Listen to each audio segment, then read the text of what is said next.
Welcome everyone. Group 2 सब group 4 exam पटवारी भर्ती के लिए जनरल साइंस सामान्य विज्ञान का ये पार्ट हमारा 7वां है। इससे पहले 6 पार्ट और मैं बना चुका हूँ, तो इस चैनल पर प्लेलिस्ट बना दिया गया है। तो प्लेलिस्ट पर जाकर आप पार्ट 1, 2, 3, 4, 5, 6 देख सकते हैं। साथ ही साथ मैनेजमेंट और जीके के भी आप प्रैक्टिस सेट देख सकते हैं। तो चलिए इस वीडियो को हम स्टार्ट करते हैं, जो आने वाले पटवारी भर्ती के लिए आपके लिए काफ़ी हेल्पफुल रहेगा। जनरल साइंस का हमारा पहला प्रश्न है, निम्नलिखित में से किस तरल पदार्थ में सोडियम धातु को सुरक्षित रूप से संग्रहित किया जा सकता है। हमें बताना है सोडियम धातु को हम किस में रखते हैं, जल में, तनु सल्फ्यूरिक एसिड में, एथेनॉल में या केरोसिन में। तो ये बहुत आसान प्रश्न है। सोडियम धातु को हम केरोसिन के तेल में रखते हैं, तो ऑप्शन नंबर चौथा आपका राइट हो जाएगा। ये ओल्ड क्वेश्चन पेपर पर आधारित रहते हैं हमारे प्रैक्टिस सेट। तो चलिए अगला प्रश्न देखते हैं। इस वीडियो को आपको पूरा देखना है, बताना है 15 में से कितने प्रश्न आपने सही किए। प्रकाश संश्लेषण वातावरण से डॉट डॉट को हटा देता है। आपको बताना है प्रकाश संश्लेषण जो है वातावरण से क्या हटा देता है, नाइट्रोजन, जलवाष्प, ऑक्सीजन और कार्बन डाइऑक्साइड। तो प्रकाश संश्लेषण या इसी को इंग्लिश में हम फोटोसिंथेसिस बोलते हैं, इसके द्वारा कार्बन डाइऑक्साइड को वातावरण से हटाया जाता है। पौधे जो हैं CO2 लेते हैं और ऑक्सीजन छोड़ते हैं, आपको याद रखना है। चलिए अगला प्रश्न देखते हैं। ऑप्शन नंबर चौथा कार्बन डाइऑक्साइड आपका राइट हो जाएगा। आवर्त सारणी के तीसरे आवर्त में निम्नलिखित में से कौन सा तत्व आकार में सबसे बड़ा होता है। आपको बताना है एल्यूमिनियम, सोडियम, सिलिकॉन या क्लोराइड। तो इसका राइट आंसर हो जाएगा आपका सोडियम। जो होता है आपका आकार में, जो तीसरा आवर्त होता है उसमें आकार में सबसे बड़ा होता है सोडियम। अगला क्वेश्चन देखते हैं। किस प्रकार का दर्पण अभिवर्धित और वास्तविक प्रतिबिंब का निर्माण करता है। आपको बताना है कि जो है बड़ी दिखनी चाहिए आपका वस्तु और वास्तविक दिखना चाहिए। उत्तल दर्पण के थ्रू, अवतल दर्पण के थ्रू, एक ठोस बेलन से बना दर्पण या समतल दर्पण। तो जब वस्तु को बड़ी देखना है और वास्तविक प्रतिबिंब देखना है तो आप अवतल दर्पण, ऑप्शन नंबर दूसरा आपका राइट हो जाएगा।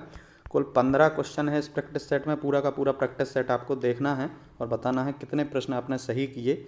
और जब भी आप किसी एग्ज़ाम का प्रिपरेशन करते हो, आप सीरियस हैं, तो आप कोई भी टॉपिक या कोई भी प्रैक्टिस सेट देते हैं तो उसको पूरा देखें। चलिए अगला प्रश्न देखते हैं। निम्नलिखित में से कौन सा विटामिन खून के थक्के के लिए जिम्मेदार है। आपको बताना है खून का थक्का जो है कौन से विटामिन की मदद से जमता है। Vitamin D, vitamin B, vitamin K, vitamin सी।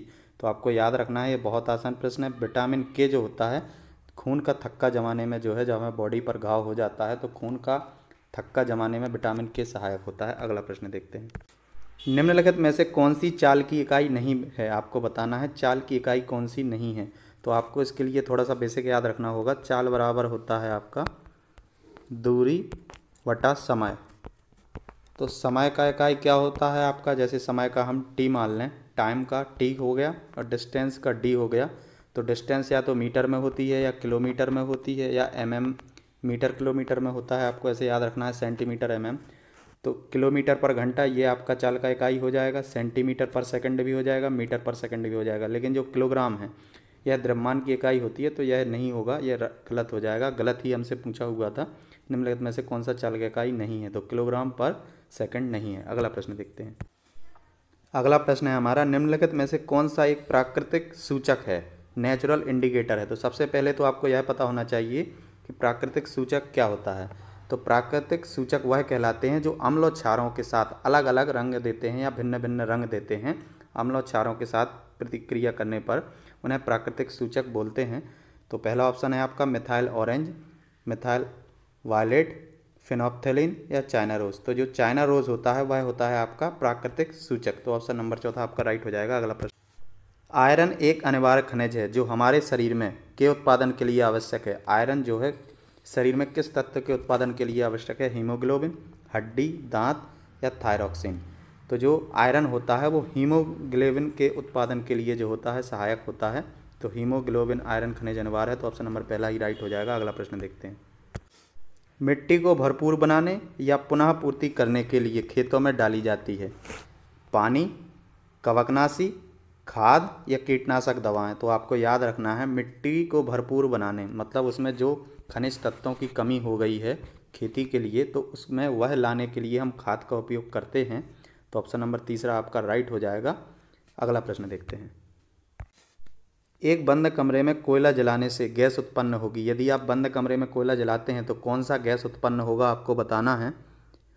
ऑप्शन दिए हुए हैं nitrogen oxide, oxygen, carbon dioxide या कार्बन मोनोऑक्साइड। तो यदि बंद कमरे में आप कोयला जलाते हैं तो CO2 कार्बन डाइऑक्साइड गैस उत्पन्न होगी। अगला प्रश्न देखते हैं। आगे बढ़ने से पहले यदि आपने एग्ज़ाम रेडियस को अभी तक सब्सक्राइब नहीं किया है तो चैनल को सब्सक्राइब कर लें। इस पर GK, GS, मैनेजमेंट और कंप्यूटर के भी आप जब प्लेलिस्ट पर जाएंगे चैनल पर तो वीडियो ऐसे ही प्रैक्टिस सेट आप देख पाएंगे। और साथ ही साथ मैं प्रैक्टिस सेट भी बनाता हूं जिसमें GK, मैथ, GS, कंप्यूटर और रीजनिंग रहता है। हर एक विषय से मैं 5-5 प्रश्न लेता हूं, कुल 25 प्रश्न रहते हैं। तो जब आप प्लेलिस्ट पर क्लिक करेंगे तो GK, GS, मैथ और कंप्यूटर के ऐसे ही आप प्रैक्टिस सेट देख पाएंगे ओल्ड क्वेश्चन पेपर पर आधारित। तो यदि आपने चैनल को सब्सक्राइब नहीं किया है तो चैनल को सब्सक्राइब कर लें और बेल आइकन को भी प्रेस कर लें, जिससे जो भी वीडियो मैं अपलोड करता हूँ उसका नोटिफिकेशन आपको मिलता रहे। चलिए वीडियो में हम आगे बढ़ते हैं। मानव कान में वह झिल्ली जो कंपन करती है और सुनने में मदद करती है कहलाती है। आपको बताना है कि जब हम कुछ सुनते हैं तो वह झिल्ली कंपन करती है और सुनने में मदद करती है, वह कौन सी है। कान का पर्दा, कर्णनलिका, कान पाली, कान का चौड़ा भाग। तो जो ईयर ड्रम होता है, कान का पर्दा, वह सुनने में मदद करता है। तो ऑप्शन नंबर पहला ईयर ड्रम या कान का पर्दा राइट हो जाएगा। अगला प्रश्न देखते हैं। हम एक की मदद से यह जांच सकते हैं कि कोई वस्तु आवेशित है या नहीं। आपको बताना है किसकी मदद से जो है यह जांच कर सकते हैं वस्तु आवेशित है या नहीं।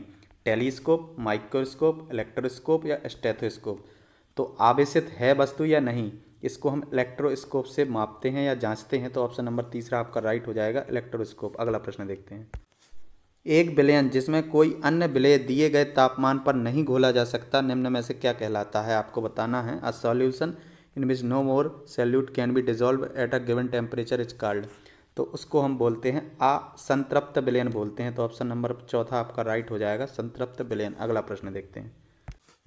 एक पौधे के विभिन्न हिस्सों में भोजन की गति ... के माध्यम से होती है। आपको बताना है पौधे के जो विभिन्न हिस्से होते हैं उनमें भोजन की गति किसके माध्यम से होती है। जड़ें, फ्लोएम, जाइलम या पत्तियां। तो जो पौधे में भोजन की क्या होती है, गति होती है, वो फ्लोएम के माध्यम से होती है। तो ऑप्शन नंबर दूसरा आपका राइट हो जाएगा, फ्लोएम। आपको याद रखना है। अगला प्रश्न देखते हैं। हमारे सौरमंडल के केंद्र में स्थित तारा है सीरियस, अल्फा सेंटोरी, सूर्य या पोलारिस। तो यह आखिरी क्वेश्चन है, 15वां नंबर क्वेश्चन। इस क्वेश्चन का आंसर आपको बताना है कि हमारे सौरमंडल के केंद्र में स्थित तारा कौन सा है। ऑप्शन दिए हुए हैं सीरियस, अल्फा सेंटोरी, सूर्य या पोलारिस। तो यह आपको बताना है इस क्वेश्चन का आंसर। यह वीडियो आपको कैसा लगा यह भी बताना है। और यदि किसी प्रश्न से रिलेटेड कोई डाउट है आपका तो वह भी आप कमेंट बॉक्स में बता सकते हैं। और इस चैनल पर प्लेलिस्ट बना दिया गया है। जब आप चैनल पर क्लिक करेंगे और प्लेलिस्ट पर जाएंगे तो आप GK, GS, मैथ, कंप्यूटर के और मैथ के टॉपिक वाइज वीडियो जो है टॉपिक वाइज वीडियो मैथ के बनाए हुए हैं मैंने, तो वह भी देख सकते हैं आप। और यदि आपका कोई डाउट है तो वो कमेंट बॉक्स में बता सकते हैं। मिलते हैं नेक्स्ट वीडियो में। यदि चैनल को सब्सक्राइब नहीं किया है तो चैनल को सब्सक्राइब कर लें। Thanks for watching.